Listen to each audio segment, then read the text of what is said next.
Et voilà le jugement. Le jugement, il est très déclaratif, il est très expressif. Il part du haut, il va vers le bas, il traverse, il impacte, il éclaire, il éclate.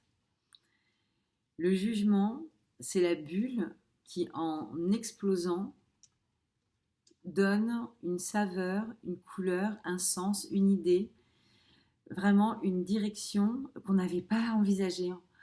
Euh, c'est comme un goût en fait que tu découvres quand tu goûtes un plat que tu n'as jamais goûté de ta vie et tu es agréablement surpris. Tu découvres une foule de saveurs tout d'un coup et des choses voilà, que tu n'aurais pas soupçonné que ça puisse avoir ce tel goût.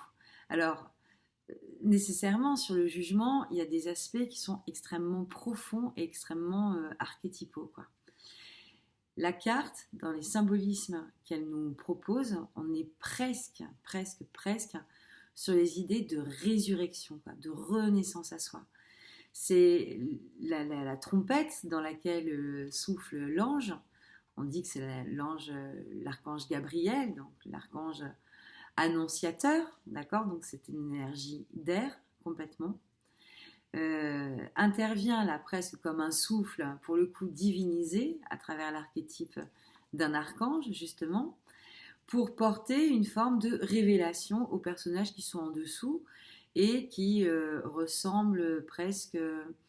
Euh, on retrouve cette comparaison régulièrement, c'est autour du tombeau en fait. On les imagine un peu autour du tombeau et assistant en fait à une résurrection. Alors selon les éditions, c'est plus parlant que d'autres parce que parfois les trois personnages sont illustrés d'une couleur différente, donc on comprend qu'ils ne sont pas animés des mêmes énergies, donc on comprend qu'il y en a un qui sort du lot en fait, qui a transcendé quelque chose, hein, et c'est celui qui est de dos en général, dont on ne voit pas le visage. Et il y a cette espèce de d'idée de seconde naissance, comme si les deux personnages qui étaient de face étaient un père et une mère, mais déjà âgés, qui voyaient leur enfant tout d'un coup se révéler et s'éclairer, quoi. Et alors c'est amusant, entre guillemets, que ça arrive juste après la carte du soleil qui est venue éclairer quelque chose, et puis finalement le jugement, là c'est peut-être un petit peu le deuxième effet qui se coule, c'est-à-dire finalement qui est venu éclairer le soleil de la journée d'hier. Qu'est-ce que l'on comprend de ce qui s'est passé hier, mais vraiment stricto sensu. Ce serait, je pense, super intéressant que de faire l'exercice de hier, ouais, qu'est-ce que j'ai compris, qu'est-ce que j'ai tiré comme enseignement de ma journée d'hier. Et du coup, qu'est-ce que ça aussi peut-être fait naître en termes de révélation pour moi. Eh bien, à demain, je t'embrasse.